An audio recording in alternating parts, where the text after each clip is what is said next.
મારું ઘર છે સામે જો દાદા બિલ્ડિંગની આ બિલ્ડિંગમાં બે મકાન છે. 4 ભાઈઓ છે, ફ્રૂટની દુકાન છે સામે, ઘર બાર વાળો છું, બધું છે મારે. નથી મારે જરૂર છે ને પણ અરે કાંઈ જરૂર નથી, મને સુવા દો, આરામથી જવા દો. નહીં પરાણે લઈ જઈશ. અરે જવા દો ભાઈ, કહો એમ માનો યાર, કહો એમ ના. મારે બોલાવવું જ પડશે તો. હા તો બોલાવ, પોલીસ સ્ટેશન બોલાવ જાઓ.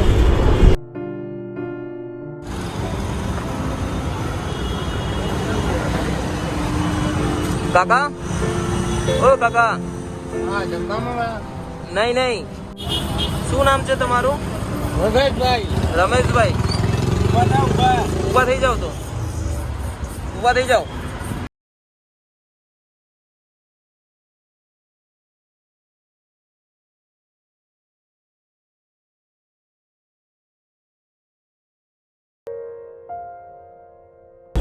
દોસ્તો, અમે લોકો અત્યારે હાલ અમદાવાદની અંદર છીએ અને એક ફોન આવ્યો હતો અમને કે એક વીએસ હોસ્પિટલ, આ બીઆરટીએસ સ્ટેશન છે અને ત્યાં કાકા ઘણા ટાઈમથી છેલ્લા 1 વર્ષથી અહીંયા જ રહી રહ્યા છે. ખબર નહીં એની હાલાત શું છે, એની હાલાતને આપણે જાણીએ અને બની શકે એટલે આપણે આજે સહકારરૂપ થઈએ. એની જિંદગીમાં જો થોડો પણ બદલાવ લાવવાની કોશિશ કરશું તો આપણી માટે સૌથી મોટી સેવા થશે. કમ્પ્લીટલી જોજો અને શેર કરજો તમારા દરેક ગ્રુપની અંદર.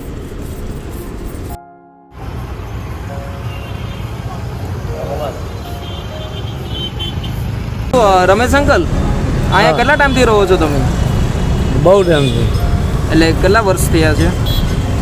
ઘણા નહીં, બહુ ટાઈમથી. તો તમારા ફેમિલીમાં કોઈ નથી કાકા? બધું છે. ક્યાં રહે છે બધા? એટલે શું કામ કરે છે એ લોકો? ધંધો પાણી કરે. તો પછી તમે કેમ આવી હાલતમાં રહો છો? હું અહીંયા વર્ષોથી રહું છું. તો ભાઈ એનું કારણ કાકા? બસ અહીંયા રહેવાનું. એટલે કાંઈ પરિવારમાં કાંઈ પ્રોબ્લેમ થયો છે? નહીં, કાંઈ નહીં. તો પછી આપણી મરજીથી આપણે રહ્યા કરીએ. તમે કાકા, મતલબ તમારી હાલાતને જોઈને મને એમ લાગે છે ઘણા ટાઈમથી તમે નાહ્યા પણ નથી. કેટલા ટાઈમથી નથી નાહ્યા?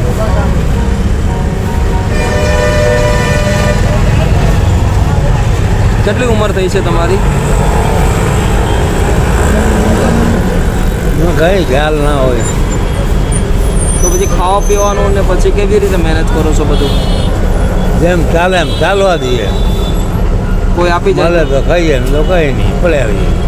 તો આખો દિવસ અહીંયા જ રહેવાનું? હા. તમે ચાલી ફરી શકો છો? તો તમારા દીકરાનું નામ શું છે? નથી કહેવા માગતા? કહેતો જ નહીં, એકલો જ છું. તમે કહો છો ને તમારો પરિવાર છે. પરિવાર એટલે ભાઈ બહેનો ભાઈ એવું છે, ભાઈઓ કુટુંબ. એમનું નામ શું છે? બધા ઘણા નામ છે, જવા દો, કોઈ કામ નથી. તમારી અટક શું છે કાકા? પટેલ, દોલત લાલજીભાઈ પટેલ. એટલે તમારું નામ શું છે આખું? દોલત લાલજીભાઈ પટેલ. દોલત લાલજીભાઈ પટેલ. એટલે તમને આંખે કાંઈ પ્રોબ્લેમ છે કાકા? તો ઝાંખું દેખાય. હે? ઝાંખું દેખાય. પહેલાં તો કાકા મારી વિશે તમને જણાવી દઉં. મારું નામ પોપટભાઈ છે અને અમે લોકો સુરતથી આવીએ છીએ. આજે અમદાવાદની અંદર હતા અને તમારી આ એરિયામાંથી મારે ફોન આવ્યો હતો કે તમારી હાલાતને મેં જોઈ અને પછી મને લાગ્યું કે તમે આવી એટલી ખરાબ હાલાતની અંદર રહો છો. મને વિશ્વાસ નથી આવતો કે તમે કેવી રીતે રહેતા હશો. તમારા માથાની હાલત પણ એટલી બધી જ્યારે ખરાબ છે અને આવી હાલતની અંદર રોડ ઉપર તમે રહો છો. બહુ ખરાબ વાત કહેવાતી હોય છે કાકા. અને અત્યારે એટલી બધી બીમારીઓ થઈ રહી છે અને તમારી માટે એક સારી રહેવાની સગવડની સુવિધા પણ અમે કરી આપી છે, જ્યાં તમને સારું રહેવાનું થશે અને તમારી માટે દરેક સુવિધા પણ આગળની થશે. પહેલાં તો મારી સાથે ચાલો તમે. તમારે જે પણ કાંઈ સગવડ જોવે છે સગવડ પણ આપીશું, તમારી હાલતોને સુધારીશું અને તમને એક સારી જિંદગી આપવાની કોશિશ કરીશું. અને અમે તમારા દીકરાઓ જ છીએ એટલે બિલકુલ મૂંઝાતા નહીં તમે, હો ને? હા. તો ચાલો મારી સાથે. અત્યારે કોઈ હાલતમાં ક્યાંય નહીં આવી શકીએ. કેમ? શું કારણ? નહીં, કારણ એવું કંઈ. હા, શું કારણ છે? તો નહીં આવવાનું કારણ પણ? કારણ કંઈ નહીં, મને ઈચ્છા નથી. તમારી ઈચ્છા નહીં હોય તો પણ તમારે આવવું પડશે કાકા. મારે કોઈ કારણ નથી જોતું. મારે પણ તો મારે જબરદસ્તી કરવી પડશે, પોલીસને બોલાવવા પડશે, તમારે તો આવવું તમારે પડશે. જે કરવું એ કરો. મારું ઘર છે સામે જો દાદા બિલ્ડિંગની આ બિલ્ડિંગમાં બે મકાન છે. 4 ભાઈઓ છે, ફ્રૂટની દુકાન છે સામે, ઘર બાર વાળો છું, બધું છે મારે. તો ભગવાનની પછી દયા છે. અહીંયા કેમ રહો છો? ભગવાનની દયા છે. હું અહીંયા સુઉં છું આરામથી. સામે દુકાન છે ફ્રૂટની જબરદસ્ત. આ નાનો ભાઈ છે, અહીંયા ભાઈ છે, આગળ ભાઈ છે, પાન મીઠીનો ગલ્લો, ચાની કીટલી, આ સામે ફ્રૂટની દુકાન, આ દાદા બિલ્ડિંગમાં 2 મકાન. મારે તો ભગવાન તમારી હાલાત કેમ આવી મારી છે? બધી દયા છે ભગવાનની. બસ હું અહીંયા રહું છું વર્ષોથી, આજથી નહીં કે જમાનાથી, બચપનથી અહીંયા રહું છું. દોસ્તો અત્યારે કાકાની માનસિક સ્થિતિ પણ ખબર નહીં કેવી રીતની હાલાત થઈ ગઈ છે. તમે જુઓ કે કેવી રીતે રહેતા હશે. ઘણા ટાઈમથી નાહ્યા નથી અને ખૂબ હાલાત ખરાબ છે. આપણે થોડોક પ્રયત્ન કરીએ અને સુધારવાનું. ના, ના, કોઈ જાતની જરૂર- અને શેર કરજો. કોઈ જાતની જરૂર નથી મોટા ભાઈ. એવું થોડું ચાલે કાકા. અરે પણ કઈ જરૂર નથી પણ અમારે. અમારે જરૂર છે ને પણ અરે અમારે કઈ જરૂર નથી. મને સુવા દો, ના. આરામથી જવા દો. નહીં પરાણે લઈ જઈશ. અરે જવા દો ભાઈ. કહું ના. એમ માનો યાર, કહું એમ ના. મારે બોલાવવું જ પડશે તો. હા તો બોલા, પોલીસ સ્ટેશન બોલાવ જાઉં. મારું ઘર બહાર દુકાન ધંધો એસી બાંધીને લઈ જાઓ. આ કેટલા ટાઈમથી મતલબ આવી બહુ ટાઈમથી ના તો 2-3 વર્ષ થઈ ગયા અમને. તો એ કોઈ માનતા પણ નથી. ક્યાં માને જોવો ને લઈ જાઓ તમે ત્યારે વાંધો નહીં. એના બાર તો કપાવ કેટલાય લોકો ત્યાં છે આમ કઈ માનતા જ નથી. શું કાકા હાલો તમે. યાર ગોળ જવા. ચાલો આવી જાઓ કાકા. હું તમારો દીકરો જ છું અને પણ અમારી મને તકલીફ છે આવવા જવાની. ચાલો ગાડીમાં. ચાલો કાકા. અમે તમને ગાડીમાં લેવા આવ્યા. ચલો ચાલો ઊભા થઈ જાઓ. એટલે ભાઈ જવા દો ને ભાઈ. ચાલો ઊભા કરો. ચાલો હું ઊભા કરું. ચાલો હાલે કાકા. હાલે લઈને બોલો.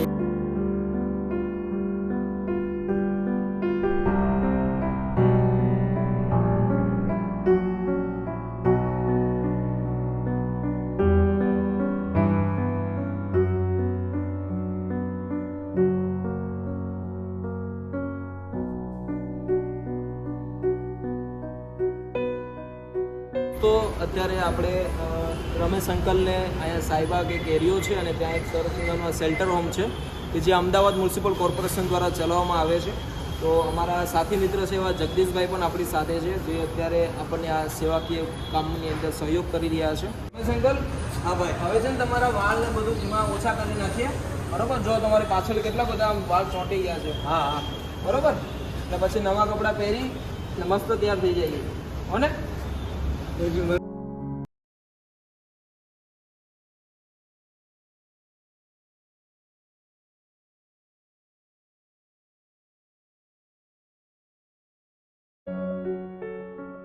તો તમે માથાની હાલાતને ખાલી જુઓ કે આ કેટલા સમયથી એમના માથાના વાળ આમ ચીપકી ગયા છે. એમ લાગે છે કે ઘણા વર્ષ થઈ ગયા છે, બટ એમના માથામાં મેલ પણ એટલો બધો છે. પણ કાંઈ વાંધો નહીં, થોડોક સમય લાગશે આપણને એમની હાલતને સુધારતા, પણ આવનારો સમય એનો બિલકુલ આપણે બદલાવીશું. તો તમે પણ તમારી આસપાસ લોકોને આ રીતે મદદ કરો.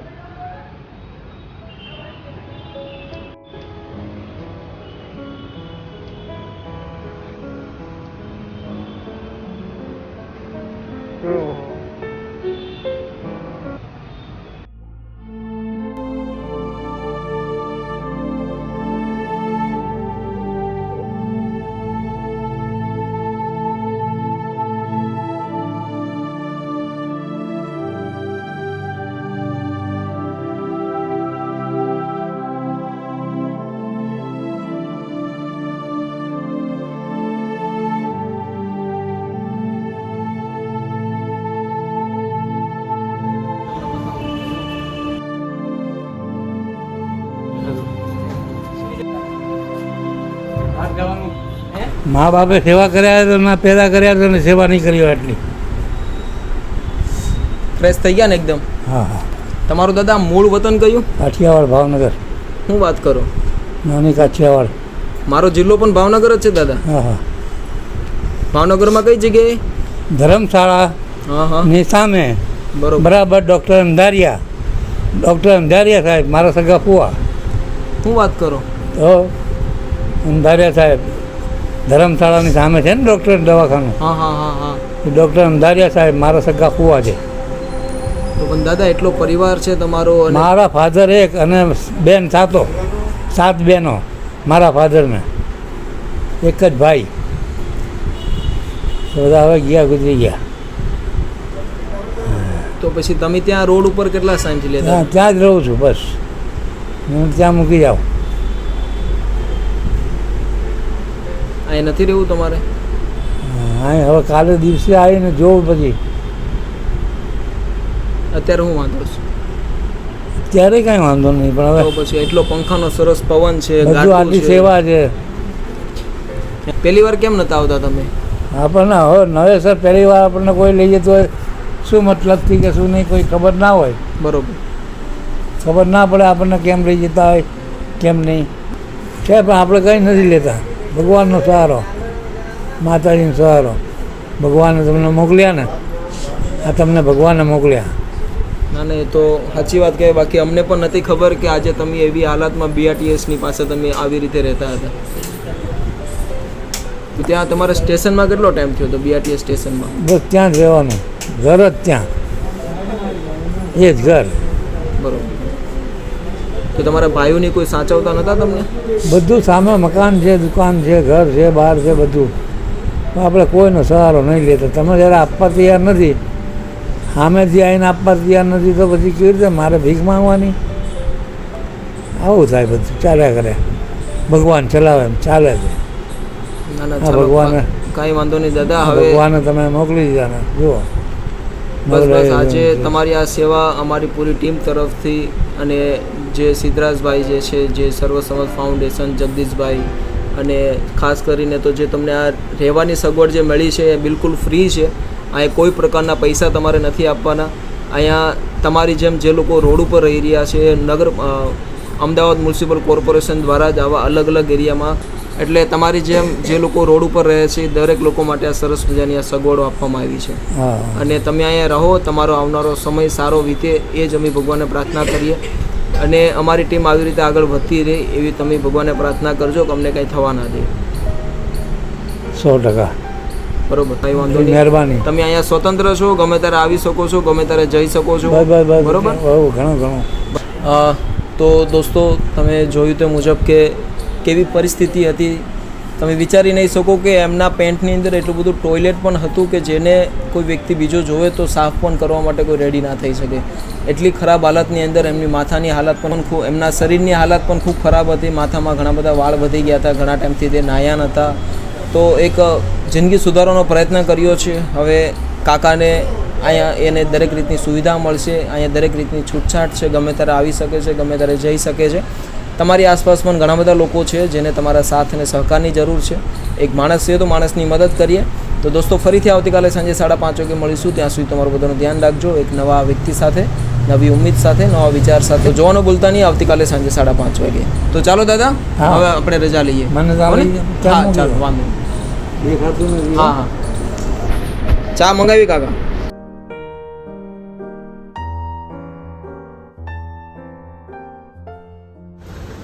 દોસ્તો, કાકા એમ કહી રહ્યા છે કે એમના ભાઈ ત્યાં રહી રહ્યા છે. આપણે એમના ભાઈને સમજાવીએ અને આવી જ રીતે એની હાલતનું ધ્યાન રાખીએ. વધારે આપણે એની ઘરે એને મૂકવા જઈ રહ્યા છીએ, જ્યાંથી આપણે લાવ્યા છીએ. એની પાછળ જ એમના કોઈ ભાઈનું ઘર છે, દુકાન છે. દુકાન પણ છે. તો કાકા, તમારે ત્યાં રહેવું છે ને? હા તો ત્યાં હવે તમે તમારું ધ્યાન રાખી શકશો ને? હા, પછી અહીંયા સગવડ હોય તો અહીંયા આવી જશું. કાંઈ વાંધો નહીં. ચાલો, તો આપણે તમારા ભાઈને મળી લઈએ. હા હો ને? હા. ચાલો.